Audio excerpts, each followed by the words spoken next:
KBS 열린 토론.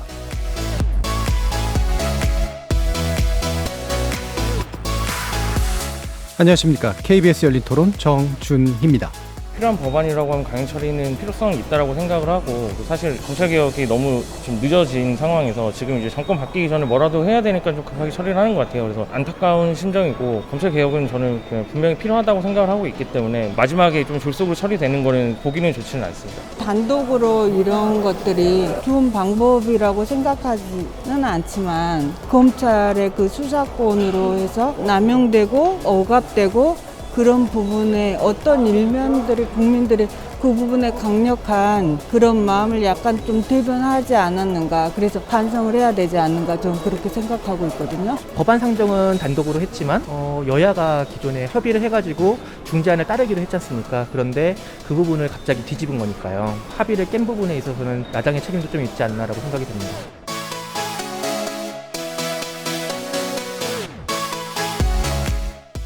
거리에서 만난 시민들의 목소리 어떻게 들으셨습니까? 오늘은 검찰 수사권, 기소권 분리법안 상정 이슈와 대통령 사면권을 둘러싼 논란을 다뤄볼까 하는데요. 검찰의 수사권과 기소권을 추가적으로 분리하는 법안 내용을 담은 검찰청법 개정안이 어제 민주당 단독으로 국회에 상정되자 국민의힘 필리버스터를 동원해 입법 저지에 나섰습니다. 권성동 원내대표가 첫 주자로 등장했고 민주당의 법안 강행 처리를 비판했는데요. 자정을 기해 임시국회 회기가 종료되면서 검찰청법 개정안은 오는 30일 국회 표결을 거쳐 통과될 가능성이 높아졌습니다.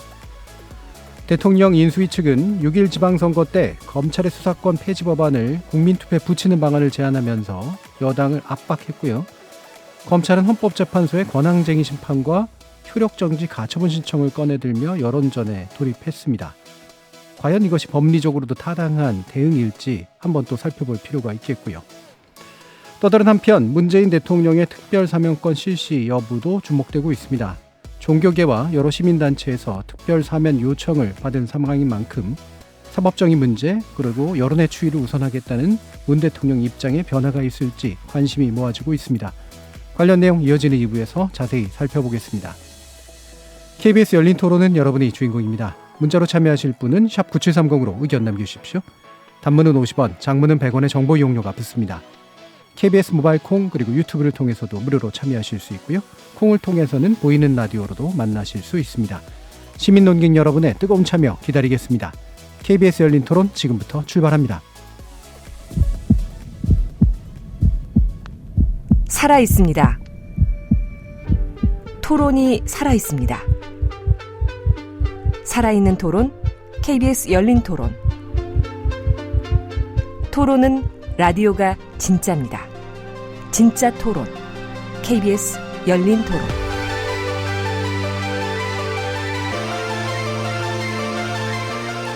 오늘 토론 함께해 주시는 세 분 소개해드리겠습니다. 먼저 신경민 전 더불어민주당 의원 나오셨습니다. 네, 안녕하세요. 신경민입니다.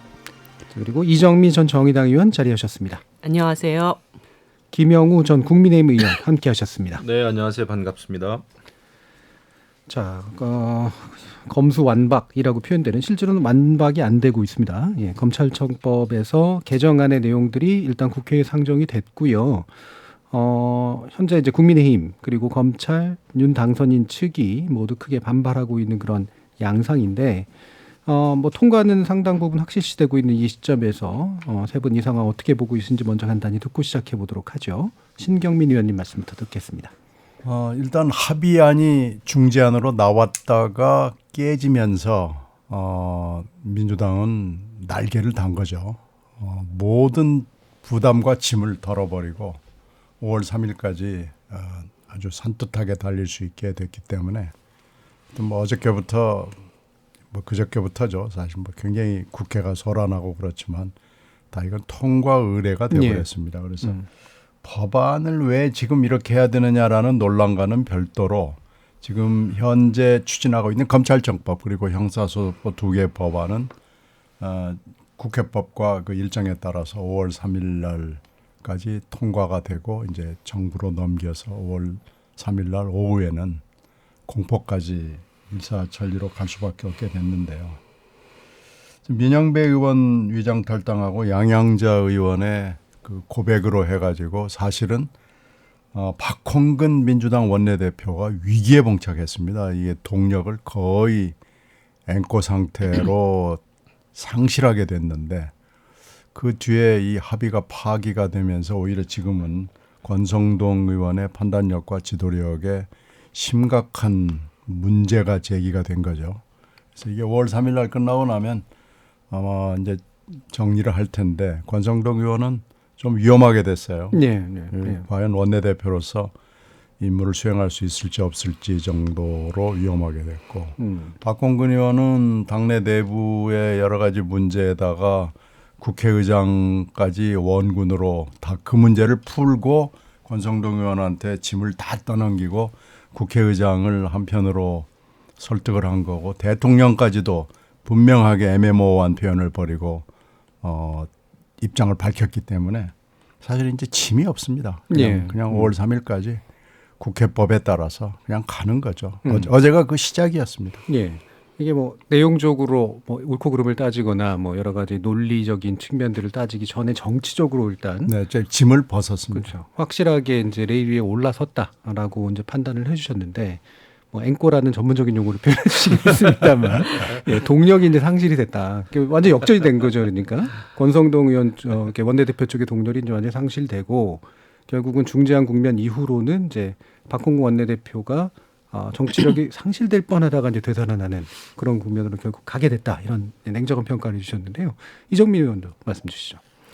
이 상황은 사실 상처뿐인 영광으로 저는 예. 남을 거라고 봅니다. 일단 뭐 민주당이 아까 우리 신경민 의원님처럼 위기를 약간 탈피를 하긴 했지만 2년 동안 170석 이상의 의석을 가지고 이제 논의가 진행되지 않다가 문 대통령 임기 말에 이것을 막 전격적으로 서두르는 것에 대해서 국민들의 시선이 그렇게 따뜻하지만은 않은 것 같습니다. 여전히 또 이런 법안을 이런 방식으로 처리하는 것에 대한 비판적인 목소리가 굉장히 높기 때문에 민주당은 민주당으로서 부담을 안게 되는 것이고 또 국민의힘 같은 경우에는 결국은 입법부 안에 이제 합의를 했고 또 이 과정에서 의총에서 이제 추인까지 받는 그런 상황이었는데 이제 그런 국면이 되다 보니까 정의당 안에서도 그러면 국회 안에서 이것을 원만하게 해결을 하는 방식으로 가보자. 그러면서 이제 중재에 나서는 그런 포지션에 섰던 것이거든요. 그랬는데 이거를 이제 다른 어떤 정치적인 논리로 번복을 하면서 소위 공당으로서의 어떤 신뢰 이런 것들이 완전히 추락하는 이런 상황으로 됐고 또 윤석열 당선인 경우에는 입법부에서의 어떤 그 결정 과정을 당선인이 이제 개입함으로 인해서 과연 상권 분립이라고 하는 기본적인 우리나라의 헌법 질서를 제대로 지켜갈 수 있겠는가에 대한 또 그런 의문을 달게 됐고요. 검찰들도 지난 4년 동안 이 검찰개혁 문제로 정말 온 나라가 몸살을 앓아왔는데 검찰 스스로의 어떤 개혁 방안들을 왜 과감하게 일찍 내놓지 못하고 지금 와서 이제 다 이렇게 그 반발하는 모습이 기득권 지키기 이런 모습으로만 이제 비춰지고 있기 때문에 어느 누구도 승자가 없는 이 싸움을 지금 계속하고 있는 거죠. 이런 과정에서 정말 국민들의 피로도가 너무나 그에 달았다고 생각이 들고 이 모든 것을 이제 정치가 다시 이 비판을 감당해야 된다라고 하는 측면에서 뭐 여러 가지 너무 걱정되는 국면이라고 생각이 듭니다. 예, 상처뿐인 영광도 아니라 상처뿐인 상처다. 다 네. 누구나 다 상처를 입었다. 사실 뭐 그런 부분들이 확실히 이제 다 당이나 뭐 어떤 모든 정치 당사자들 심지어는 검찰까지도 사실은 이 국면에서 뭘 얻었을까라고 생각되게 나오는 여러 문제들이 있는데 이게 이제 급변한 거잖아요. 그러니까 중재안을 결국은 이제 양쪽이 다 받은 상황이 되면서 그래도 뭔가가 봉합되나 보다라는 상황이었다가 이게 뒤집히면서 결국은 현재 같은 동력을 얻게 된 그런 셈이라고도 볼 수가 있는데 이게 이제 가장 권성동 국민의힘 원내대표 그리고 실제로 의총까지도 거쳤기 때문에 되게 신속하게 이제 추인을 한 그런 상태였었잖아요. 왜 이런 상황이 벌어졌을까? 많은 분들이 결국은 윤 당선자의 어떤 입장이 이제 들어간 것이다. 한동훈 후보의 지금 이제 장관 후보의 발언 이후로 이렇게 바뀌었다. 이런 얘기들을 하는데 실제로 어떻습니까? 김영호 의원님. 지금 이 상황은 굉장히 좀 복잡합니다. 예. 승자도 패자도 없는 그런 아주 그 정치 혼탁함을 다 보여주고 있는데 사실 21대 국회죠. 지금 국회는 국회가 보여줄 수 있는 아주 최고의 추악한 형태라 그럴까요? 네. 기기묘묘한 그런 아주 묘수를 다 보여주고 있어요. 그러니까 이제 법사위 그 안건조정위원회를 무력화시키기 위해서 위장 탈당이라는 게 이뤄졌고, 그다음에 또 회기 쪼개기를 통해서 필리버스터를 또 무력화시키고 있고, 또 법사위에서는 이렇다 한 무슨 토론 한 번 없이 통과시키지 않았습니까? 근데 이것은 여야 할 거 없이 다 잘못이 있죠. 물론 국민의힘 경우에 권성동 원내대표가 의총에서 추인된 그 중재안을 번복을 했죠. 이것은 굉장히 크나큰 정무적인 실책이다, 실수다 이렇게 생각합니다. 그것은 아마 입이 10개라도 할 이야기는 없습니다, 솔직히. 네. 하지만 지금 또 그때 합의했던 중재안 그대로 또 이것이 이 국회 본회의에 올라온 게 아닙니다. 그것도 굉장히 심각한 사안이에요. 이 법이라고 하는 게, 법안 문구라고 하는 게 굉장히 중요한 것인데 중재안에 합의된 것도 아니고, 그러니까 법사위에 올라가서 통과된 법안이 그대로 국회 본회의에 상정된 게 아닙니다. 문구가 많이 바뀌었어요. 그래서 이 법안을 대하는 국회의 태도, 특히 민주당이 이 법안을 너무나 우습게 여기고 있다라는 생각을 지울 수가 없습니다. 그리고 결국 윤석열 당선인도 이 검수완박 이 관련 법안에 대한 의사표명을 했지만 문재인 대통령도 이제 임기가 며칠 남지 않은 현직 대통령도 민주당 손을 들어줬고, 그랬기 때문에 민주당은 완전히 이 법안을 지금 몰아치기로 하고 있습니다. 지금 문재인 대통령도 너무나 과한 것이, 지금 이제 임기가 며칠 남지 않았는데 마지막 기자회견, 마지막 또 언론과의 인터뷰 이런 걸 통해 가지고 윤석열 당선인에 대해서 정면으로 지금 반대를 하고 있습니다. 집무실 그 용산 이전 문제도 그렇고요. 윤석열 당선인의 대북 정책에 대해서도 그렇고 직접적으로 그냥 그 비판을 하더라고요. 그래서 야, 이것은 검수완박뿐만 아니라 이런 상황이 벌어지고 있는 그 근본적인 이유는 뭔가, 역시 정권 교체라고 하는 것이 험난한 길이고, 민주당의 경우에는 대선이 끝났음에도 정권 교체됐다고 하는 것을 받아들이지 않는 상황이 아닌가 말이죠. 그래서 이것은 아마 다가오는 6.1 지방선거에서도 굉장히 그 여야 간의 갈등 상황으로 치달을 것이고, 6.1 지방선거 이후에도 결국 그 검수완박을 둘러싼 위헌 소송 문제라든지 국민투표 문제라든지 이런 것은 계속될 것 같아서 굉장히 걱정입니다. 예. 일단 뭐 어느 쪽이 좀 더 잘못했냐 그렇지 않은 문제를 일단 논외로 하고라도 갈등이 지속될 만한 상황들이 이제 계속 재료로서 던져지고 있는 부분의 불행함에 대해서는 뭐 다들 공감하실 텐데, 이게 이제 나눠서 좀 몇 가지 좀 짚어볼 필요가 있는데요.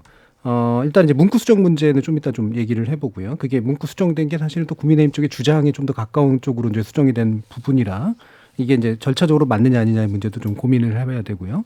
근데 일단은 이제 먼저 또 궁금한 건, 이 권성동 국민의힘 원내대표가 사실은 이렇게 발언을 뒤집었을 때 이 사태가 오게 되리라고 짐작을 못했을지는 않을 거라고 보거든요. 충분히 정치력이 있으신 분이고 실제로 다 짐작이 했을 텐데, 그렇다면 결국은 필리버스터라도 해서 이제 저항하는 모습을 보이는 게 차라리 지지층에게 도움이 되는 게 낫다, 이런 판단을 한 건가? 글쎄요, 그 권성동 대표의 태도 변경, 의총까지 통과했는데 이제 모양이 매우 이상하잖아요. 그렇죠. 이준석 예. 대표가 문제 제기를 하고 권성동 대표가 받고 윤 당선인을 또 인수위에 가서 만나고 하는 일련의 과정을 종합해 보면 지금 여러 가지 설들이 돌아다녀요. 네. 왜 그랬나? 그래서 권 대표의 독단이다, 윤을 패싱하다가 이렇게 된 거다라는 설이 있는데 저는 그건 좀 신빙성이 약하다고 봅니다. 예.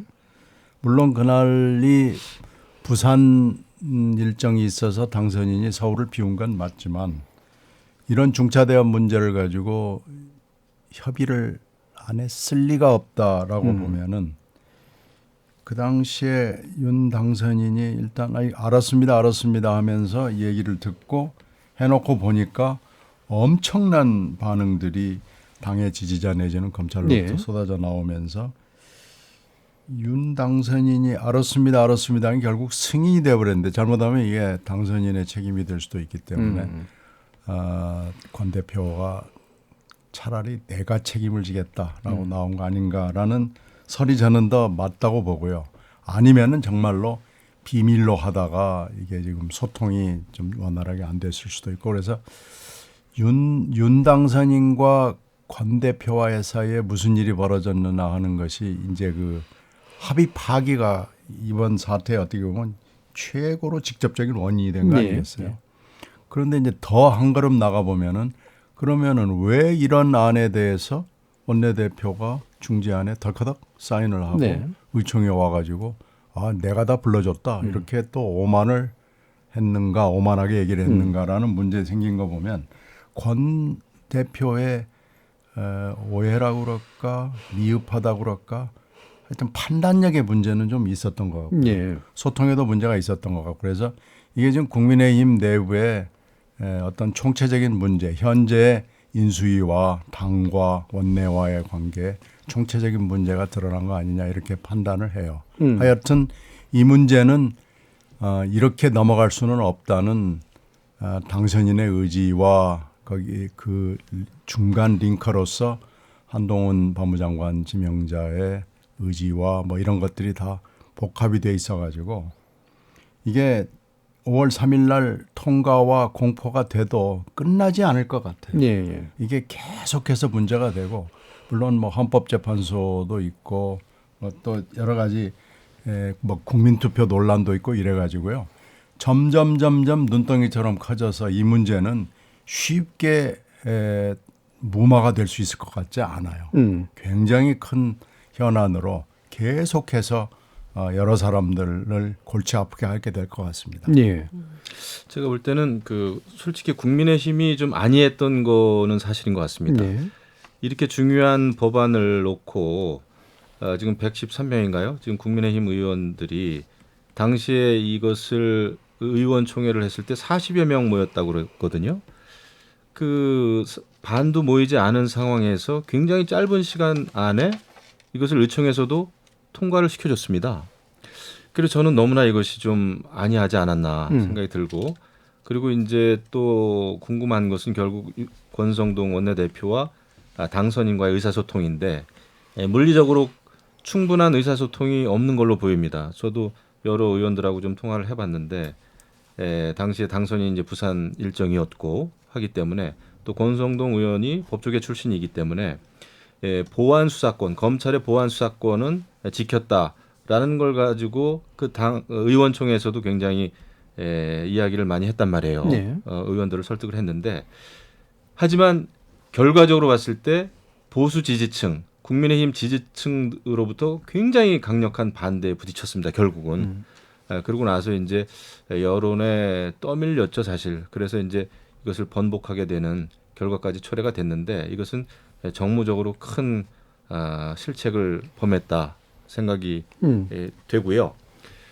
이것이 아마 이제 그런 거는 예측해 볼 수는 있죠. 그 원내 대표, 원내 지도부로서는 워낙 민주당한테 수적으로 약세이다 보니까 앞으로 이제 인사청문회도 있고 민주당의 여러 가지 협의를 얻어내기 위해서는 무언가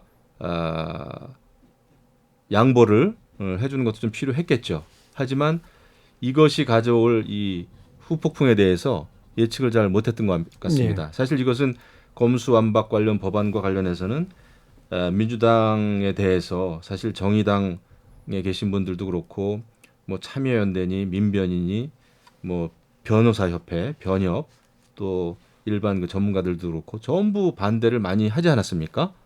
그런데 이런 그 정치적인 상황에 대해서 국민의힘이 조금 안이하게 판단을 했다 이런 생각이 좀 들어요. 전반적으로 권성동 대표의 실착 내지는 판단 미스가 굉장히 돋보이는 사태였어요. 그래서 어찌됐든지 간에 권 대표는 책임 문제에서 벗어나기 어려울 겁니다.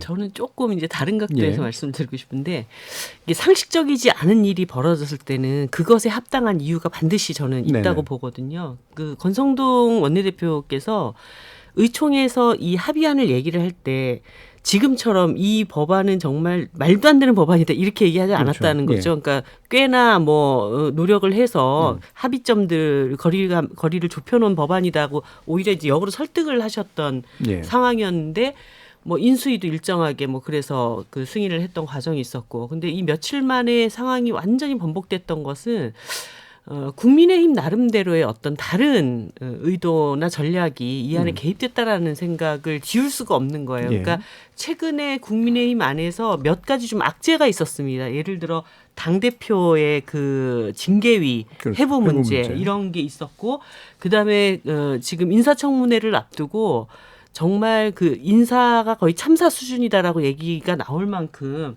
소위 이제 과거 문재인 정부의 내각에서 그 국민의힘이 비판했던 모든 내용들이 네. 똑같이 지금 드러나고 있단 말이죠. 특히나 뭐 온 국민을 분노하게 했던 부모 찬스 문제가 뭐 파면 팔수록 계속 나고 있는 이런 상황인데 이 일이 소위 이 필리버스터 전국으로 싹 돌아가면서 약간 이슈를 덮은 듯한 느낌이 있었습니다. 그래서 이게 약간 리스크가 있다 하더라도 이 전국을 검수완박 전국으로 완전히 다 전환시켜서 지금 국민의힘 내부에 있는 이제 다른 악재를 이슈로 덮는 이런 상황으로 가고 있지 않나 하는 그런 느낌이 저는 예. 근데 그렇게 그러면 머리가 오히려 돌아갈 반대인데요. 그렇게 머리가 왜냐하면 돌아갈지 모르겠어요. 왜냐하면 좀 인수위나 국민의힘은 갈 길이 멀어요. 갈 길이 바쁩니다. 대통령 이제 취임을 해야 되고 취임 전에 인사청문회를 지금 빨리 해야 되고 그래서 오히려 가능한 한 민주당하고는 극단적으로 갈등 상황으로 안 가는 것이 오히려 인수위나 국민의힘은 유리하거든요. 그렇기 때문에 국민의힘 쪽에서 오히려 검수완박 상황을 극단적인 갈등 상황으로 지금 갔다라고 하는 민주당- 것은 오히려 반대죠. 저는 오히려. 민주당과의 관계 설정이 그렇게 되지 않으리라고 하는 어떤 판단이 선 것이 아닌가. 그래서 일단은 지금 전체적인 어떤 그 국면을 검수완박 국면으로 몰아넣고 이 부분들, 그러니까 소위 모든 것은 다 여론전이지 않습니까? 그 여론의 어떤 그 분위기를 국민의힘으로 당겨오려고 하는 이런 시도들이 저는 꽤나 작용하고 있지 않을까 하는 생각이 들고 뭐 그 정도로 저희가 전략적이었으면 제가 고민을 안 하는데 상당히 여론에 사실 떠밀려 가지고 예. 여기까지 지금 가고 있는 것 같아서 저는 굉장히 걱정입니다. 예. 청문회도 지금 빨리 해야 되고 하는데 아무것도 지금 되는 게 없지 않습니까? 그래서 이런 상황에서 더더군다나 아까도 제가 짧게 언급은 드렸습니다마는 현직 대통령과 당선인이 다시 또 극한 대립 갈등 상황으로 간다는 거는 역사적으로 이런 적이 있었나 저는 싶어요. 예. 굉장히 위험한 상황이라고 저는 생각이 돼요. 예. 강대강을 넘어서 극초강대 극초강이라니까요. 네. 지금 그러니까 지금 굉장히 이게 심각한 상황입니다. 이런 갈등 상황이 빚어질 것이다를 제가 계속 궁금한 거는 모르진 않았을 텐데 근데 이걸 만든 게 의도적인 거냐 아니면 의도적이지 않고 떠밀려서 된 거냐 예, 이제 아마 약간의 차이는 분명히 좀 있는 것 같습니다. 뭐 이를테면 이럴 수는 있죠. 이제 막 이정미 의원님 말씀처럼 이제 선거가 이제 어쨌든 진행돼야 되니까 이때 결국에는 이제 말 그대로 대선 때처럼 여야 검찰 대 반검찰 뭐 이런 식으로 이제 확고한 대립구도를 만들어 놓는 게 그나마 진영 결집에 유리하지 않겠냐라는 판단 쪽이 합리적으로 작동해서 그런 거냐 아니면 하다 보니까 그렇게 됐는데 예, 그게 이제 부담으로 작동을 하게 되는 상황들을 어쩔 수 없이 어쨌든 그냥 계속해서 밀고 나가야 되는 어쩔 수 없는 상황이 된 거냐. 아니 지금 왜냐하면 상황을 보면은 전통적인 보수 지지층, 국민의힘 지지층들이 국민의힘을 굉장히 비판을 많이 하고 있거든요. 네. 만약에 6.1 지방선거를 염두에 둔 전략이라면 이런 식으로 기획을 하지 않았겠죠. 그러니까 지금 국민의힘도 굉장히 지금 난처합니다. 필리버스터를 하고는 있지만 그 중재안에 합의를 해줬다라는 그 팩트 때문에 굉장히 사실 조금 모양새가 빠졌어요. 그럼 국민의힘이. 중재안을 합의 안 하고 당하고 있는 게 오히려 더 나았었다. 그러니까 사실은 제가 볼 때는 그 당시에 민주당이 굉장히 거세게 몰아붙였잖아요. 예. 검수완박 하려고 위장 탈당까지 시키고 그래서 사실 여론은 민주당한테 굉장히 역풍이 불었었죠. 그런 상황에서 이제 합의를 해주고 이것을 다시 이제 번복해주고 하는 요 과정 때문에 국민의힘이 사실은 굉장히 모양새도 빠지고 그 신뢰를 좀 잃었었거든요. 예. 지금도 사실은 굉장히 좀 입지가 넓진 않습니다. 필리버스터를 하고는 있지만 그렇죠. 예, 하고는 있지만 그래서 이것은 기획된 거라기보다는 결국 본질적인 문제입니다. 그러니까 민주당은 문재인 대통령 임기 내 막바지에 어떻게 해서든지 이거를 처리해야 되겠다고 하는 그 본심이 있는 것이고 그다음에 이제 국민의힘은 이것을 막고는 싶었지만은 조금 안이한 자세로 일정 부분 합의를 해줬다가 번복하게 되는 이런 상황이죠. 그러니까 합의를 해서 이걸 원만하게 처리하는 게 지방선거에 도움이 전혀 안 된다라고 판단을 그러니까요. 했었을 겁니다. 그렇게 예. 해서 뭐 권성동 그 원내대표는 상처를 좀 입겠지만 한마디로 이제 희생양이 된 거라고 보고 있고요. 예. 그런 차원에서 결국은 강대강 대결로 계속 끌고 가서 민주당이 임기 말에 대통령이 그 거부권도 행사 안 하고 다 처리해가지고 저렇게 민주당 마음대로 했다. 그러니 다음 정권에 힘을 더 실어주기 위해서는 뭐 이번 지방선거에 국민의힘 도와주십시오. 뭐 이렇게 저는 가려는 프로세스가 아닌가라고 아니죠. 보여집니다. 윤석열 정부가 장관 임명도 제대로 못한 상태에서 출범을 하면 너무나 큰 타격이거든요. 무능하다는 얘기를 또 받을 수도 있고 그래서 이거는 기획된 거는 아닐 겁니다. 네. 물론 뭐 검찰의 뭐 반발이나 이런 예. 것들도 있었긴 하겠지만 기획설이든 이제 아니든 간에 아까 이제 또 신경민 의원께서 지적을 해주신 적어도 이제 원내대표가 다 떠안고 가고 당선자는 이제 지지층의 마음을 안고 가는 네. 이런 구도를 만드는 것 정도는 분명히 있는 것 같다라고. 그건 뭐 말씀 사후의 주셨잖아요. 기획이고요. 예, 예. 하여튼 사전에는 뭐 치밀한 시나리오가 있었던 것 같지는 않고 사후적으로는 적어도 오히려 박홍근 원내대표가 그만두게 생긴 것을 박홍근 원내대표 구해줬죠. 국회의장 프리하게 민주당 도와줄 수 있게 됐죠. 대통령도 뭐 굉장히 프리해졌죠. 네. 그리고 정의당까지도 지금 지지를 얻었기 때문에 민주당은 지금 잃은 게 없습니다. 모든 짐을 다 털어내고 사뿐사뿐 지금 앞으로 걸어갈 수 있게 된 거죠. 예. 이제 그러면 이제 지금 이제 대통령 당선자 같은 경우 이제 10일 정도 뒤면은 이제 어쨌든 새 정부로 출범해야 되는데 뭐 이제 지금 청문회 얘기를 뭐 당장 해야 되는 건 아니긴 합니다만 아까 이제 김영우 의원께서 지적해 주신 것처럼 산 넘어 산이잖아요. 이 산 넘어 산에서 만들어지는 구도가 오늘 이제 뭐 여러 가지 이제 국민의힘 쪽 인사들 나와서 얘기하시는 거 보면 제가 예전부터도 좀 발견했던 건데 특정 상황이 벌어지고 나면 상당히 혼란해하다가 약간 시간이 지나면 특정 레토릭으로 통일이 되시더라고요. 일종의 전략처럼. 근데 많이 등장하고 있는 얘기가 뭐냐면 그러니까 다음 총선에 민주당을 심판해 주십시오. 이번 지선에 예를 들면 대통령 당선자가 힘을 얻도록 해 주십시오. 요런 식의 레토릭으로 지금 통일되어 가고 있는 듯한 느낌은 좀 들긴 하거든요. 저는 이렇게 봐요. 네. 지난 대선이 비호감 선거였다 이렇게 이야기를 하지 않습니까? 다가오는 6.1 지방선거도 특정 인물에 대해서보다는 당에 대해서 비호감 선거가 될 가능성이 크다. 네. 그러니까 어느 당이 더 무리하느냐. 국민 여론이나 국민들이 가지고 있는 상식적인 판단에 비춰 봤을 때 어느 당이 더 지나치게 무리하느냐에 따라서 선거가 결판 날 것 같아요. 그래서 지금 보면은 검수완박 가지고 민주당이 굉장히 밀어붙이면서 위장탈당하는 문제, 또 대통령이 여기다 힘을 실어주는 문제, 그러면서 또 인사청문회를 제대로 해주지 않는 문제, 이런 거는 어떻게 보면 민주당에게는 악재로 작용할 가능성이 크겠죠. 근데 또 한편 국민의힘의 경우에는 뭐 지난번에 이제 합의안을 번복했다라고 하는 문제라든지 아니면 이제 여러 가지 취임과 관련해 가지고 취임식과 또 관련해 가지고 예. 또 인수위가 준비하는 문제라든지. 그렇죠. 그러니까 어느 쪽에서 국민들 여론을 잘 읽지 못하느냐.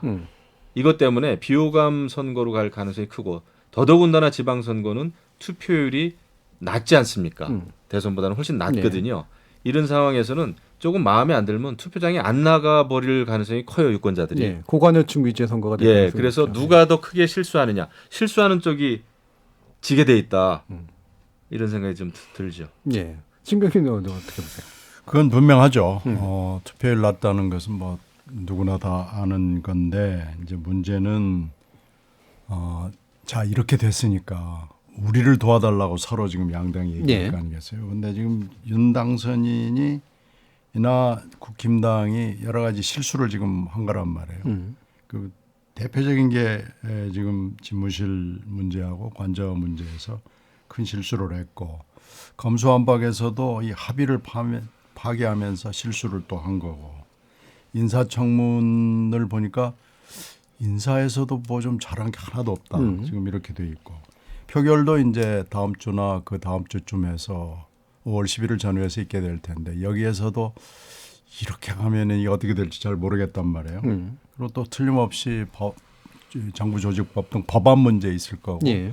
하반기 국회 원구성 문제도 있을 거고 충돌거리가 한두 개가 아닙니다. 특히 이게 여기 검수완박 가지고 지금 헌법재판소에다가 국민투표 문제까지 터져가지고 계속해서 이 몇 가지 문제가 시끄럽게 될 경우 이게 6.1 지방선거에 누구한테 유리할 거냐. 예. 예. 이건 사실 잘 모릅니다. 예. 지금 뭐 그냥 일반적으로는 얘기할 수 있지만 자 우리가 잘하고 있으니까 가령 뭐 민주당 우리가 잘 싸웠으니까 그럼 우리한테 표가 몰릴 것인지 아니면 국힘당이 깨지니까 국힘당으로 또 표가 몰릴 예. 수도 있고 6.1 지방선거는 잘 싸운다고 이길 수 있을지 잘 모르겠고 거기다가 또 전국 선거가 아니고 17개 시도로 나눠지잖아요. 거기다가 또 기초는 250개 정도로 나눠지기 때문에 이 사실은 예측하기가 쉽지가 않습니다. 예.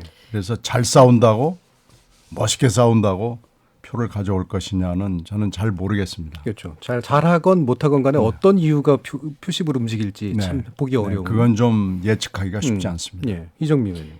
이게 위기를 모면한 것이지 민주당이 이제 꽃길을 올라탄 건 아니거든요. 그렇죠. 이제 의원님 예. 말씀하신 것처럼 그러니까 민영배 양양자 두 의원님 문제로 완전히 이제 파국으로 갈 뻔했던 민주당이 그나마 이 명분을 이거를 진행해 나갈 수 있는 명분을 이제 얻었을 예. 뿐입니다. 그러니까 국민들 입장에선 지금 이 민주당이 밀어붙이고 있는 검찰 개혁에 대해서 양쪽에서 다 불만이 있으신 것 같아요, 이제. 그러니까 한마디로 검수완박을 강력하게 주장하시는 분들한테는 왜 완전 박탈 하라고 그랬더니 저렇게 어중간한 타협을 했냐. 그렇죠. 이런 비판도 굉장히 한편에서 불만이 크죠. 들어오고 여전히 민주당이 이 일을 이렇게 시급하게 문 대통령 임기 말에 추진하는 것에 대해서 불만이 있는 사람들은 남아 있는 겁니다. 다만 이 법안을 처리하는 과정에서의 어떤 난관이 조금 해결이 됐다. 예. 이렇게 보는 것이지 이 국면 자체가 민주당에게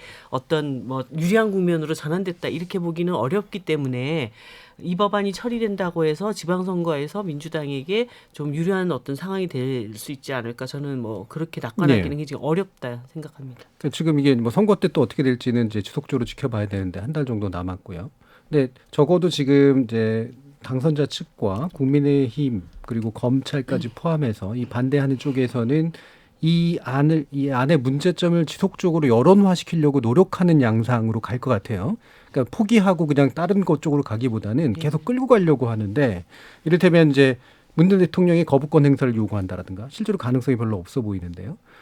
검찰이 이제 권한쟁의 심판을 또 이제 헌법재판소에 내겠다라고 한다든가 심지어는 이제 국민투표로 회부하겠다라든가 그러니까 온갖 아이디어들이 지금 나오고는 있는데 이른바 이제 절차를 활용한 아이디어들인데 이렇게 끌고 가는 게 현실적으로 법리적으로도 성립될 수 있을까? 그리고 이게 여론을 움직이는 어떤 동력이 될 수 있을까? 계속 이제 좀 의구심이 좀 들거든요. 어떠세요, 김영걸? 제가 볼 때 이 문제를 제기하는 그 기관이나 예. 인물들이 그 여론에서 이렇게 소외되어 있는 분들이 아닙니다. 대검에서 권한쟁의 심판 청구한다든지 예. 위헌 여부를 이제 제소한다든지 그러면 이것은 계속 여론화 될 수밖에 없습니다. 대검이잖아요. 그다음에 또 검수완박을 반대하고 비판하는 많은 분들이 있어요. 사회적인 인사들이 예를 들면 그 재심 그 변호사로 잘 알려진 박준영 변호사라든지 그러니까 상당히 여론에 있어서 영향력을 행사하는 분들이 반대를 하고 있단 말이죠. 이런 분들이 이것을 계속 위헌 소송이나 쟁의 심판 소송을 하면은 이것은 계속 여론의 기사가 되고 이렇게 될 수밖에 없습니다. 그래서 이것은 빨리 끝날 수가 없는 문제다. 그리고 또 이제 윤석열 당선인이 대통령에 취임하고 나서도 앞으로 지금 이 법안이 완결된 형태가 아니라 이제 중대범죄수사청, 중수청 문제라든지 앞으로도 해결해야 될 그 세부적인 내용들이 너무나 많습니다. 네. 그렇기 때문에 국회에서도 계속 논의가 될 것이고 사회 시민단체에서도 계속 그다음에 또 전문가 사이에서도 이 여론은 끝날 수가 없어요. 그래서 이것은 윤석열 정부 취임과 출범과 동시에 굉장히 이 문제를 안고 시작하게 됐다. 그래서 이것은 앞으로도 굉장히 뜨거운 감자죠. 이것은 계속 갈등 상황으로 갈 수밖에 없지 않나 이런 생각이 좀 들죠. 예. 그러니까 이런 행동을 하는 게 그래서 결국 정치적으로 어떤 의미가 있겠느냐라는 건데 어떤 의미가 있겠냐는 건 의미가 없다는 뜻이 아니라 이를테면 대통령 당선자도 어쨌든 지지층의 관점에서 보면 할 만큼 계속 하고 있다. 또는 검찰에게도 이제 그런 모습들 보여줄 수 있을 테고 말 그대로 여론화 과정에서 적어도 완전 패배의 상태로 끝나지 않을 수 있도록 하는 어떤 방어막을 치는 데 뭐 도움이 줄 수도 있을 거고 뭔가 적극 효과를 염두에 두고 이제 하는 걸 거 아니에요. 제가 볼 때는 제가 뭐 법리적 판단을 내릴 수 있는 입장은 아닙니다만 국민투표는 쉽지 않을 것 같고 권한쟁의 심판 같은 경우도 헌재가 실제로 받아들일 가능성은 그렇게 높지 않아 보이는데 적어도 모든 수단을 써보겠다라고 하는 이유는 뭘까? 이런 거죠. 어떠세요? 예, 제가 볼 때는 일단 이게 가장 강력한 선거 전략으로 네네. 저는 보고 있다고 생각합니다. 그러니까 민주당도 어쨌든 이 검수완박을 통해서 자기의 지지층, 그 강성 지지층들을 일단 확보를 해야 되고 또 국민의힘도 저렇게 하고 있는데 우리가 밀리면 안 된다. 라는 생각을 하게 되고 뭐 전체적인 지방선거가 그 대선만큼의 네. 어떤 중도층들의 어떤 투표 참여라든가 이런 것들이 형성되지 않을 거라고 본다면 결국은 강력한 지지층들을 누가 더 탄탄하게 쌓는가 이것에 대한 어떤 경쟁 구도 여기에 몰입하는 상황이 됐다고 저는 생각하고 있습니다. 결국은 지지층 결속에 네. 좀 더 염두를 두는 문제다. 네, 신경이 법리적으로는 다 어려운 네. 걸로 보여요. 헌법재판소에 관련된 지금 두 가지 가처분 신청이랄지 권한쟁의 심판이랄지 두 개 다 쉽지 않고요. 그렇죠. 요건으로나 그리고 헌재가 뭐 기다렸다는 듯이 뚝딱 신청 받아들여서 결정하고 이런 기관이 아니잖아요. 네. 검토하는 데만 아마 수개월이 걸릴 거고요. 국민투표는 이거 도대체 하냐 할 수 있냐 뭐 이런 문제를 가지고 또 논란을 벌이기 때문에 하여튼 짧게는 6.1 지방선거에 어떤 영향을 주느냐는 문제가 제일 관심거리일 거고 또 중수청 문제는 이번에 법안에서 또 빠졌잖아요. 이렇게 되면 아마 다음 총선 때까지 지지부진하게 가면서 네. 총선 때까지 영향을 줄 겁니다. 네. 그래서 우리가 검찰도 제대로 하고 중수청도 만들고 그러면은 다수를 확보해야 됩니다 하면서 국힘당 쪽에서 유권자들한테 다가갈 거예요. 그래서 중수청 문제는 이건 몇 년이 걸릴지 알 수도 없는 네. 상황이고. 근데 그게 갑자기 왜 빠졌대요? 민주당 혼자서 그걸 처리하면서 그게 그 원래 합의했던 내용 중에 합의했던 하나인데 정의당에서 주장했던 그 그래서 빠진 이유 중에 하나가 예. 이것도 뭐 이제 추측이기도 하고 많은 분들이 이제 분석합니다만은 한동훈 법무부 장관 지명자를 의식을 해서 예. 이게 이제 보통 중수청이 법무부 산하가 되면 한동훈 장관이 이 중수청을 얼마나 잘 활용할 것인가에 대한 두려움 때문에 이제 하여튼 민주당이 갑자기 네. 뺐다는 그걸 설이 안 있습니다. 만들 수는 없잖아요. 사실 이 검경 추측이긴 한데 뭐 하여튼 그런 설득력이 유력한 있어요. 설이 뭐 돌아다니고 있죠. 그런데 중수청이 서게 되면 이거 어차피 대통령이 지휘하게 되는 거고 법무부로 가냐 독립청이 되느냐 하는 것은 미국형이냐 뭐 영국형이냐를 예. 가지고 결정하는 거니까 저는 뭐 둘 중에 하나밖에 없잖아요. 이거 그러고 이제 지금 현재 막 어떻게 보면 수사기관이 너무 많습니다. 공수처는 이미 따로 있고 또 경찰청 안에 국가수사본부라는 것도 있고 뭐 이래서 너무 지금 수사기관이 어떻게 보면 너무 많아져서 이것을 정리해야 되는 문제니 그래가지고 이게 단순하게 해결될 수 있는 문제가 아니에요. 네. 근데 그 민주당이 너무 자기 부정하는 거 아닙니까? 자기들이 검경 수사권 개혁에 경찰 권력의 그 견제 도구로 이걸 만들면 된다라고 다 설득해놓고 막상 법안에서 그거를 뺀다. 저도 아침에 신문 보고 깜짝 놀랐습니다. 저는 내용을 잘 모르겠지만 설명을 할 길이 없습니다. 그러니까 민주당이 지금 급하게 해치우고 싶은 일은 검찰로부터 일단 수사권을 박탈하는 거죠. 오로지.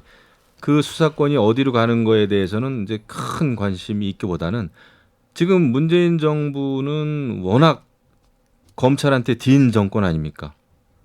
여러 가지 조국 네, 사태 때도 그랬고. 검찰총장한테 뛴 거죠. 예.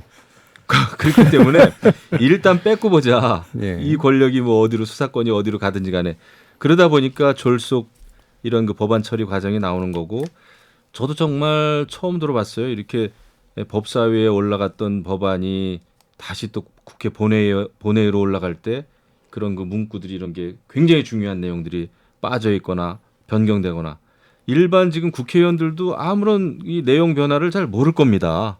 근데 이제 이건 심각하죠. 중수청 문제는 이제 하여튼 저는 이게 금방 해결될 수 있는 문제가 아니고 애초에 성격 결국은 자체가 다음 총선 2년 후에 있을 총선에 또 중요한 소재가 될 것 같다는 느낌이 들고요. 만약에 더 늘어지면은 다음 대선의 메뉴가 될 수도 있고 네, 그 정도로 쉬운 문제가 아니다는 거 하나 말씀드리고 법안 내용이 바뀐 건 보면은 대개 소관 상임위가 있고 거기 소위에서 이렇게 소위를 거쳐서 상임위를 거쳐서 법사위로 가면은 법사위가 또 되게 1, 2소위 나눠져 있고 해서 법사위가 좀 본회의로 가는데 이 과정에서 제가 직접 목도를 하기도 한 건데 좀 바뀌어요. 자꾸 좀 많이 이루어지는 네, 경우도 네. 있더라고요. 예. 작기 수정 예. 정도가 아니고 어떤 경우에는 법사위가 자기 마음대로 중요 사안을 바꾸는 경우도 있고요.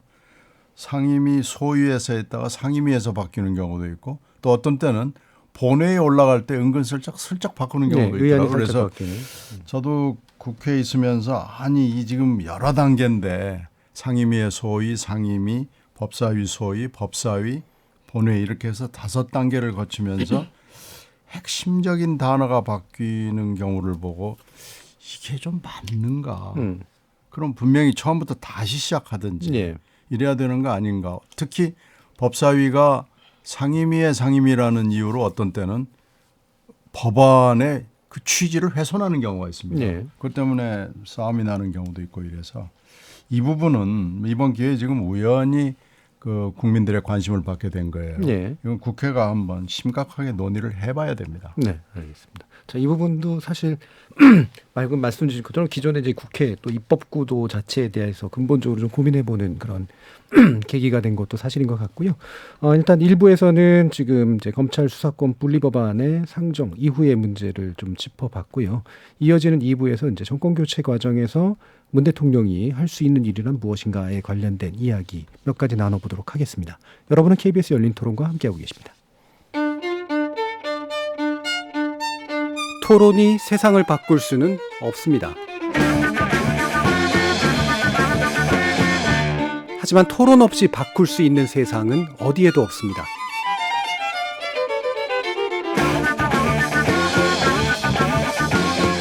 세상의 선한 변화를 갈망하는 당신. 정답이 아니라 질문의 힘을 믿는 당신. 우리 KBS 열린 토론에서 만납시다.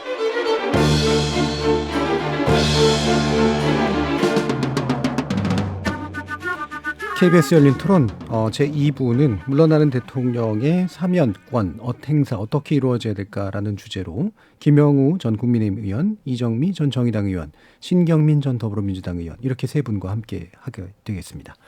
자, 지금 일단 아까 김영우 의원께서 문 대통령이 막 할 말을 다 하고 있다. 그것도 심지어 작심 토론을 하고 있더라고요. 당선자를 대놓고 막 이제 디스하고 있다. 이제 이런 얘기를 내주셨는데 그게 간담회 보시면서 아마 이제 발견하셨던 내용인 것 같은데 그 부분에 대한 평가 좀 부탁드릴게요.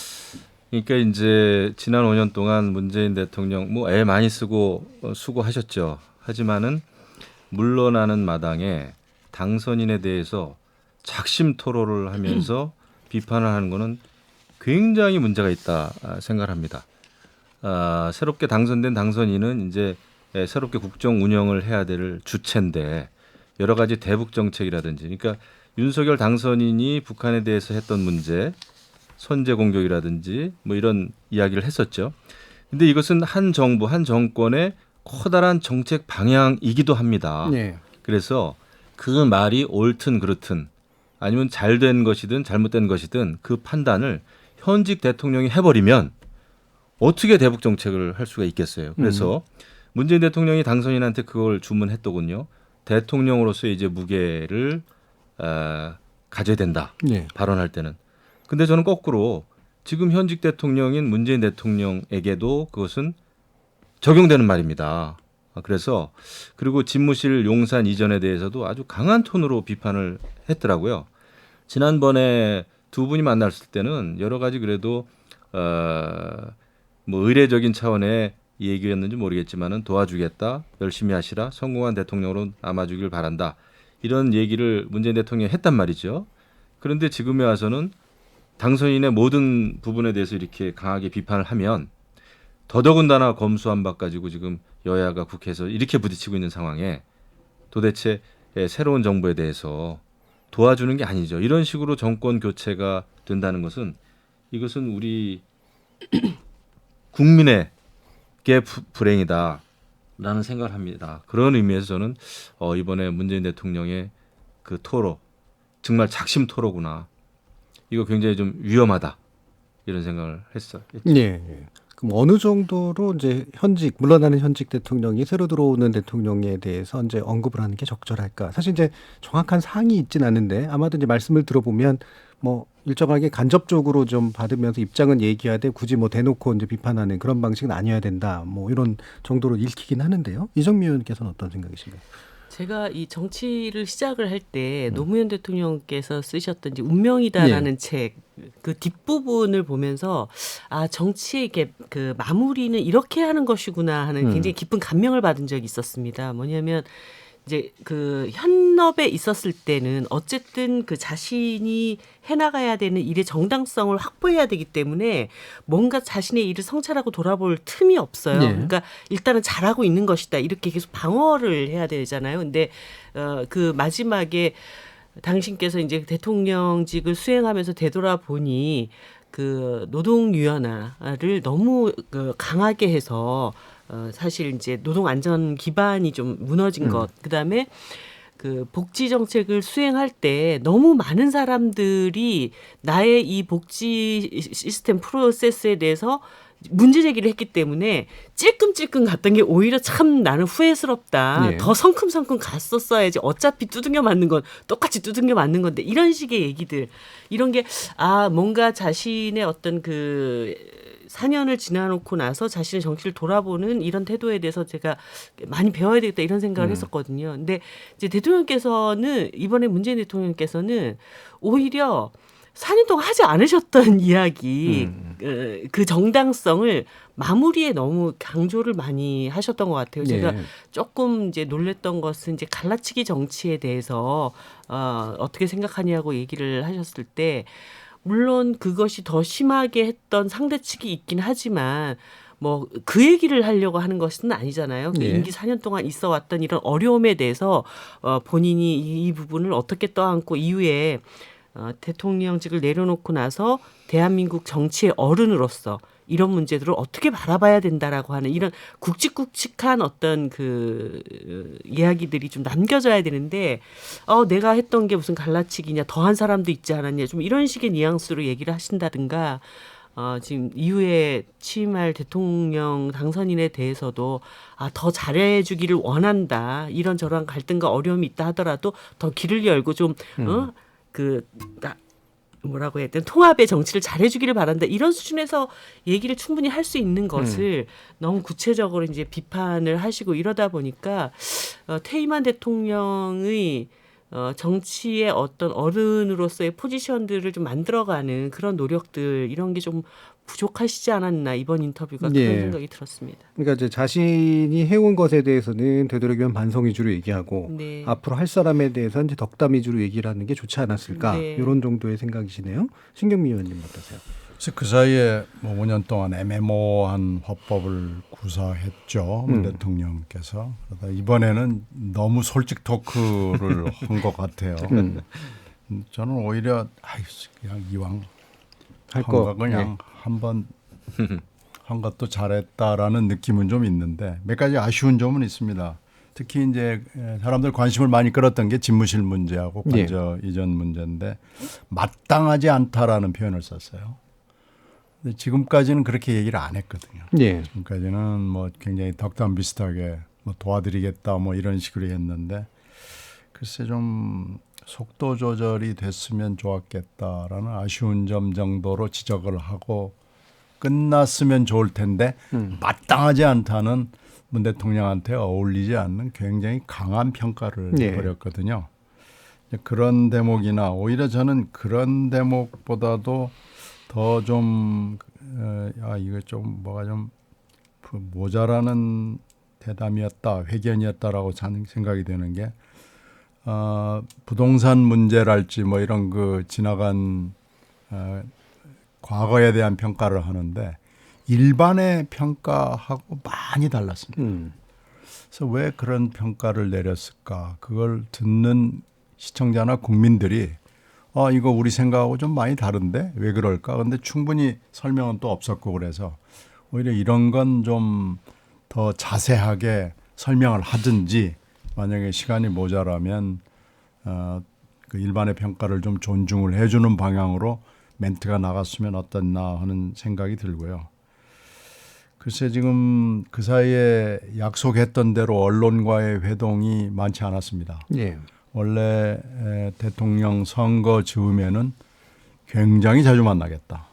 언제든지 만나겠다. 뭐 이렇게 얘기를 했는데 물론 코로나 영향이 물론 있죠. 예. 근데 코로나한테 핑계를 대기에는 좀 민망할 정도로 언론과의 접촉이 숫자로도 적었고 그리고 만났을 때 질적으로도 썩 만족스럽지 않았다는 점이 있습니다. 일단 그 대목을 좀 반성을 하면서 했더라면 인터뷰를 진행했더라면 그리고 이번에도 하나는 회견이라기보다는 좀 막걸리 파티 비슷한 거였고 또 하나는 JTBC의 손행카와의 굉장히 긴 시간이었단 말이에요. 그래서 그런 포맷보다는 정식으로 국민과의 대화라는 포맷으로 해서 쭉 했더라면 어땠을까 하는 좀 포맷상의 아쉬움도 좀 있습니다. 그러니까 국민과 지금까지 못했던 것들이 주로 그런 거였기 때문에 언론과의 대화라고 하는 게 일반적으로 언론을 매개로 해서 국민하고 이제 대화하는 형식을 취하는 거니까 마지막을 그쪽으로 좀 했으면 어땠을까라는 그런 생각이 좀 많이 드셨나 보네요. 뭐 여기에 대해서 뭐 여러 가지 평가들을 더 해줄 수 있겠지만 뭐 또 이제 핵심 주제 중에 하나 이제 문 대통령이 나머지 기간 동안 뭘 할 수 있을 것인가라는 부분인데 아무래도 이제 특별 사면 이 문제가 이제 주목받고 있긴 합니다. 이게 사실 이제 물러나면서 마침 또 이제 5월 8일 부처님 오신 날하고 이제 겹치는 그런 시기이기도 해서요.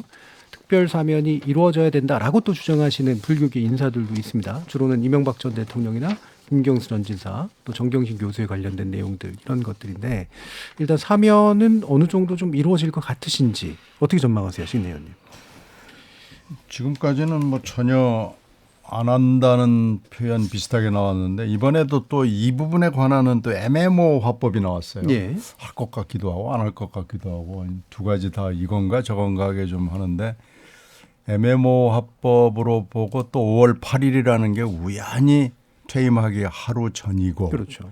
이런 점으로 심각하게 고려하고 있는 건 맞는 것 같고요. 근데 여기에 이제 이명박 대통령 같은 경우에는 문 대통령이 안 하더라도 다음 대통령이 와서 또 덜커덕 해버릴 가능성이 굉장히 높잖아요. 예.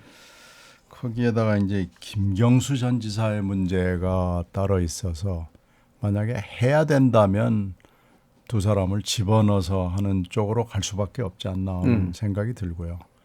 아마 마지막까지 심각하게 고민을 할 텐데요. 지난번에 이재용 그 삼성 회장 경우를 부회장 경우를 보니까 막판에 집어넣더라고요. 예. 그 검토위원회가 밖에 외부 전문가들이 많이 들어오는 전문가 회의가 있는데 막판에 마지막 날 급히 소집해가지고 거기다가 안건을 턱 올려놓고 통과를 시키는 거 보면은 이것도 아마 막판에 결정을 할 것으로 보입니다. 사면심사위원회 어쨌든 그 의결이 거쳐야 네. 뭔가 이렇게 검토를 거쳐야 되니까 형식적으로 그걸 해야 되거든요. 예. 그래서 아마도 이번에는 끝까지 고민하다가 마지막 즈음에 한 일주일 정도 남은 거네요. 예. 그 즈음에 논의가 돼서 뭔가는 나올 것 같다. 그리고 네. 나온다면 그 두 분에 관련된 이야기일 것 같다. 네, 그렇죠. 예. 이정미 의원님은. 일단 저는 그 대통령께서 그런 결정을 안 하셨으면 좋겠습니다. 그러니까 본인이 그 일단 사면권을 최소화하겠다라고 이미 약속을 하셨고 또 이명박 대통령 관련돼서는 뭐 여러 가지 횡령 배임 이런 것과 관련해서는 나는 사면하지 않겠다고 이미 약속을 하신 바도 있고 또 그 지금 나머지 분들은 문재인 대통령과 굉장히 가까운 분들이 김경수 전 지사나 정경심 교수 사면 얘기를 하고 있지 않습니까? 그러면 그분들만 또 사면을 할 수가 없기 때문에 당신이 하신 얘기를 또 번복하면서 이명박 대통령도 또 염두에 둬야 되고 그래서 그 퇴임을 앞두고 이런 식의 어떤 결정에 대통령 마지막을 좀 이렇게 그 본인이 하셨던 말을 뒤집지 않도록 가까우신 분들도 또 다른 사면 자꾸 요구하시는 것도 저는 옳지 않은 것 같고요. 네. 예, 이번에 사면권 문제와 관련해서 좀 더 이제 국회 안에서는 심도 깊게 논의해야 될 것이 이 대통령 사면권 자체에 대한 어떤 검토가 좀 필요한 것 같습니다. 정의당은 이게 상권 분립에 굉장히 위배되는 부분들이 있기 때문에 사면권 자체를 대통령이 행사하는 것이 맞냐 이런 얘기들을 계속 해왔는데 아무튼 임기 말에 이런 복잡한 셈법을 갖고 누구를 이렇게 사면을 해줄 것인가 이런 상태로 대통령을 이렇게 밀어넣지 않았으면 하는 그런 네. 생각이 듭니다. 그 바람은 뭐 충분히 이해가 가는데 예상은 어떠세요? 모르겠습니다. 잘 모르겠다. 예, 모르겠습니다. 예, 김영민 의원. 뭐 이번에 문재인 대통령이 이제 언론과의 인터뷰 이런 그 정말 작심 토로를 하시는 거 보면 오히려 정경심 교수나 김경수 전 지사를 사면하기 위해서 이명박 전 대통령을 사면에 끼워 넣는 형태가 되지 않을까 저는 이렇게 생각이 예. 됩니다. 그래서 근데 이제 원칙이 없는 거죠. 저는 개인적으로는 전직 대통령으로서 고령이고 이명박 전 대통령 또 박근혜 전 대통령 두 분은 반드시 사면해야 된다라고 주장을 계속 해 왔습니다. 예. 또 지금도 주장을 하고 있고요. 그런데 정경심 교수나 사실 김경수 전 지사하고 전직 대통령하고 또 이렇게 그 동률에 놓고 저는 사면을 논하면은 저는 안 된다고 봅니다. 솔직히. 왜냐하면 김경수 전 지사나 정경심 교수 자연인으로서는 영어의 몸으로 돼 있기 때문에 굉장히 안타까운 마음이 있겠죠. 또 그렇게 생각하는 분들이 많죠. 하지만은 지금 그 형을 판결받고 영어의 몸이 되지 그렇게 오래되지 않습니다. 그리고 상당히 논란이 지금도 있고 한데 전직 대통령하고 함께 사면을 한다는 거는 저는 사실은 좀 동의하기가 좀 어렵고요. 그런데 이제 그 저는 뭐 이 임기 정말 하루 이틀 앞두고 문재인 대통령이 특별 사면을 한다라고 했을 때 진정성이 일단은 없어 보여요. 그리고 여태까지 계속 입만 열면 국민적 공감대라는 말을 스스로 해왔단 말이죠. 그래서 저는 어떤 기준으로 이 문제를 처리해 갈지 모르겠습니다만은 저는 뭐 김경수 전 지사나 정경심 교수 사면이 물론 그 외부의 그 단체에서 사면을 요구하는 청원을 많이 내는 것 같은데 저는 뭐 옳지 않다 이런 생각을 합니다. 근데 예상컨대 하게 되면은 김경수 전 지사, 이명박 전 대통령을 함께 하지 않을까 이런 예측은 듭니다. 하지 않으면은 다 안 하겠죠. 하게 되면 같이 하게 될 것 같다. 네. 근데 같이 하게 된다고 하더라도 김 의원님의 입장은 그게 동일한 질은 아니기 때문에 전 대통령의 사면 정도로 가는 게 맞다고 본다. 저는 그렇게 생각합니다. 예. 그러면 이제 이게 이제 사면이라고 하는 게 지금까지 계속 논란이 돼 왔고 이제 물론 이제 문재인 대통령 같은 경우에는 스스로도 이제 원칙과 입장을 이제 밝혀서 되도록이면 제한적으로 사용하겠다라고 해왔고 뭐 그런 고민들은 많이 반영이 온 것들은 맞는 것 같은데 지금 이제 특별 사면이라고 하는 것 자체를 아까 이제 이정미 의원님 주장하시는 것처럼 국회가 이제 좀 손을 볼 때다라고 얘기를 하시는데요. 이게 사실 헌법 차원도 있고 그다음에 법률 차원도 있는 거잖아요. 어떤 논의가 좀 필요하다고 생각하시나요?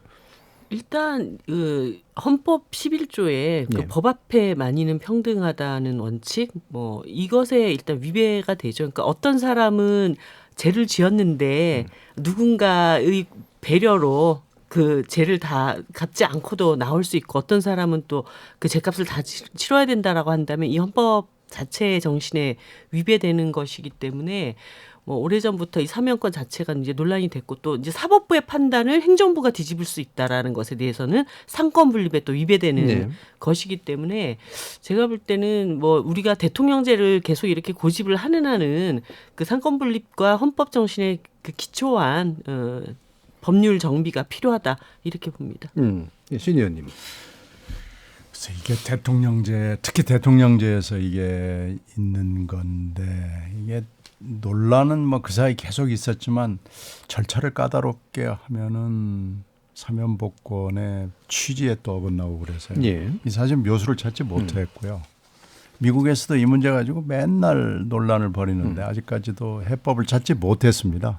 근데 이번에도 이제 특히 대통령 지난번 선거 때 문재인 후보 당시에도 지금 이번에 나왔던 얘기 비슷한 거 대통령의 사면권이 남용돼서는 안 된다라는 얘기를 여러 번 공약 비슷하게 했고 나는 그렇게 하지 않겠다고 약속을 했고 실제로 남용했다고 볼 수 있는 사례가 이제 거의 없죠. 근데 이제 지난번에 이재용 삼성 부회장 경우가 이제 거기에 해당하는데 남용이냐 아니냐. 근데 꼭 필요한 거였다라고 그렇게 된 건데 이번에 마지막에 지금 이 문제가 나온 겁니다. 그래서 이 문제에 지금 여야가 총체적으로 대통령을 압박하는 형국이 돼 있어서 대통령이 굉장히 고민에 지금 빠져 있어요. 이걸 어떻게 해야 될 것이냐라는 문제를 아마 막판까지 결국 고민을 할 텐데요.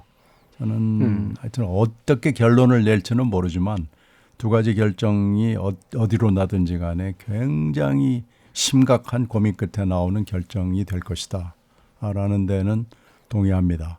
그러나 이걸 제도적으로 어떻게 할 것이냐라는 문제에 대해서도 필요성은 있지만 뚜렷한 방법을 지금 찾기는 매우 어려운 거 아닌가 네. 이렇게 봅니다. 그러니까 찾기 어려운 이유는 실질적으로 법률로 그러니까 아예 없애지 않는 한 법률로 제한하는 방식이 사실 그다지 실효성은 그렇죠. 없다. 아예 없애버리면은 차라리 깨끗한데 지금 사실은 대통령제에서 이 사면권이 필요한 때가 또 있거든요.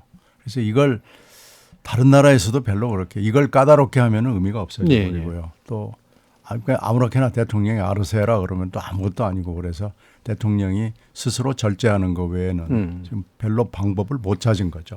애초에 대통령제에서 대통령에게 허용한 상당한 이제 정치적 재량에 해당하는 부분이기 때문에 그 정신에 맞게 쓰느냐 안 쓰느냐의 문제가 될 수밖에 없다. 그렇죠. 옛날에는 뭐 민생사범들 네. 이렇게 평범한 시민들 중에 뭔가 사면복권이 필요한 사람들을 대거 이제 사면복권해주고 이랬다가 이것도 이제 소위 이게 선법 정신에 맞냐 안 맞냐 이렇게 되면서 지금 남아 있는 사면권은 결국 정치적 고려, 그러니까 소위 이제 상대 진영에 대해서 어느 정도 포용할 것인가. 뭐 이런 식으로만 이 사면권이 좌지우지되고 있기 때문에 그래서 더 골치 아파지는 거거든요. 네. 그래서 저는 뭐 그런 정도 수준으로 남아있는 사면권안이라고 한다면 아예 그런 복잡한 상황 자체를 그냥 깨끗하게 정리를 하는 게 낫지 않을까 하는 그런 생각이 들더라고요. 뭐 어로놨습니다 이게. 그러니까 이제 대통령이 가지고 있는 일반 사면권은 저는 필요하다고 봅니다. 예. 그건 굉장히 이제 특정 죄목이나 뭐 이런 거에만 하는 거니까요. 제목에 대해서 예. 일반적으로 하는 거니까요. 그런데 지금 특사가 이제 문제인데 이것이 특별 사면인 경우 특별한 경우라고 하는 의미는 굉장히 귀하게 쓰여져야 되고 잘 쓰여져야 되고 또 굉장한 그 철학이 담겨야 되고 그게 맞죠. 그런데 지금 특사가 이루어진 예를 보면은 대통령들이 특정인에 대해서 어느 날 갑자기 특별 사면을 합니다. 하지만 전혀 설명이나 뭐가 해석이 없습니다. 솔직히. 그걸 반대하는 사람은 반대하는 대로 찬성하는 사람은 찬성하는 대로 여론은 들끓지만 대통령이 스스로 왜 이 인물에 대해서 내가 특별 사면을 했는지에 대한 저는 설명을 들어본 적이 없어요. 그거는 저는 문제가 있다 봅니다. 네. 보통 이제 국민통합 정도를 예, 얘기하죠. 예. 흔히 국민통합 또는 기업인데. 사면을 안 할 때는 국민적 공감대가 없다. 아니면 뭐 경제 활성화 해야 된다. 네. 그런데 그거는 설명이 저는 될 수가 없다고 봐요. 경제 활성화? 그건 그 재벌 총수만 경제 활성화 시키나요? 네. 수없이 많은 서민들이나 기업인들, 서민들도 있죠. 그래서 저는 그것은 말이 안 되는 거다 생각합니다. 그래서 기본적으로 저는 특별 사면권은 앞으로 향후 저는 없어지는 게 맞다. 이렇게 보고요. 남아있는 한은 굉장히 이 지혜롭게 써야 되는데 그것을 쓸 때는 대통령의 충분한 그 설명이 필요하다. 그 설명이 마음에 들든 안 들든 그것은 우리 국민들의 몫이고요. 예. 그런 정도로 거기에 대해서 원칙을 가지고 특별 사면을 했으면 좋겠다라는 생각이 들고요. 어떤 한 사람을 특별 사면하기 위해서 다른 사람을 끼워 넣는다든지 이런 거는 좀 안 했으면 좋겠다 예. 생각이 듭니다. 어차피 쓸 거라면 만약에 구구절절 설명하는 부담이라도 한게 된다. 예. 그럼요. 예. 이런 말로 들립니다. 자, 그러면 이제 저희가 다음 주에 이제 어린이날 특집 방영을 하기 때문에 다음 주에는 못 뵙게 되는데 신구 권력 교체기가 이제 바로 이제 그 시점에 이제 일어나는 것이기도 해서요. 이런 당부사항을 한번 마지막 발언으로 한번 이제 오늘의 마지막 발언으로 한번 들어보도록 할까요? 신인 위원님부터 한번 말씀 주시죠. 지금 새 정부가 들어설 때마다 5년에 한 번씩 국민들이 기대와 희망을 갖고 새 대통령의 취임을 보거든요. 근데 이번에는 비호감 대선이라는 이유 때문에 나라가 완전히 두 쪽으로 갈라졌고 그것이 0.73% 24만 표의 차이로 정말 갈라졌구나라는 게 수치로 보여졌습니다. 근데 앞으로 5년 이걸 이제 어떻게 운용을 해야 되느냐라는 문제가 생기는데 지금 말로는 통합, 공동, 뭐 좋은 얘기는 다 하지만 이게 과연 될 수 있을까 하는 데 대해서 국민들이 굉장히 의구심을 가지고 있어요. 이 의구심을 불식할 수 있는 방법이 없는 게 아닙니다. 있습니다. 그 답도 사실은 있습니다. 근데 지금 당선인이 하고 있는 데는 거기하고는 좀 관련이 없어 보이는 거 아닌가라는 생각이 들어요. 그래서 이제 다음 주 인사청문, 이제 그 다음 주 취임 뭐 이렇게 갈 텐데 빨리 좀 모두 전환을 했으면 어떨까 싶어요. 그래서 그 당선인의 스타일 그리고 당선인의 스타일을 보좌할 수 있는 좋은 스텝들 이걸 좀 한번 심각하게 생각을 해서 모두 전환을 하기 위해서 반성을 좀 했으면 어떨까 생각합니다. 그래서 국민들에게 5년을 한번 지켜보자, 기대해보자 이런 얘기가 나왔으면 참 좋겠다 하는 아쉬움이 있습니다. 예. 주로 당선자 중심으로 얘기를 해주셨고요. 이정미 의원님은? 저도 뭐 정치를 하는 사람이기 때문에 저를 포함해서 모두가 지금 상황이 지속되면은 다 패배자가 될 뿐이라는 것을 깊이 생각했으면 좋겠습니다. 지금 하고 있는 일들이 뭐 고액 연봉의 직장이라고 생각하지 않는 이상은 정치가 그래도 역사를 발전시키고 사회를 성장시키는 임무를 갖고 있다라는 점, 이 기준을 가지고 자신들의 일들을 되돌아봤으면 좋겠고요. 이제 곧 다가오는 지방선거도 이런 어떤 중앙의 대결 정치의 연장전처럼 이렇게 여겨져서는 안 될 거라고 봅니다. 그 선거는 어쨌든 또 다시 그 지역의 어떤 민심이 제대로 반영될 수 있는 그런 선거가 될 수 있도록 아무튼 많은 정치인들 그리고 각 정당들이 좀 국민들한테 미안한 마음 갖고 생각을 고쳐먹자 이 말씀 좀 드리고 싶습니다. 역시 지방선거 위주로 또 얘기를 해주셨고요. 자, 김영우 의원님. 네, 지금 이제 문재인 대통령도 그렇고 민주당도 그렇고 특히 민주당은 국회에서 다수 아닙니까? 압도적인 다수인데 그래도 대선 결과 정권이 교체됐습니다. 그러면은 새 정부가 출범하는데 최대한 할 수 있는 한 좀 협조는 해줬으면 좋겠다 하는 당부의 말씀 좀 드리고 그다음에 또 당선인과 국민의힘 인수위에는 0.73%로 이겼다고 하는 사실을 단 하루도 잊으면 안 됩니다. 무엇을 크게 잘해서 당선시켜준 게 아니기 때문에 앞으로 굉장히 겸손한 마음을 가지고 또 치밀한 마음을 가지고 또 국민 사랑하는 마음을 가지고 굉장히 일을 잘해야 되겠다. 5년 내내 말이죠. 그런 당부의 말씀을 드립니다. 예, 역시 새 정부에 기대하는 바를 말씀해 주셨는데요. 자, 오늘 KBS 열린 토론 주된 두 가지 정치적 이슈를 가지고 말씀 나눠봤습니다. 오늘 토론 함께해 주신 이정미 전 정의당 의원, 신경민 전 더불어민주당 의원, 김영우 전 국민의힘 의원 세 분 모두 수고하셨습니다. 감사합니다. 네, 고맙습니다. 감사합니다.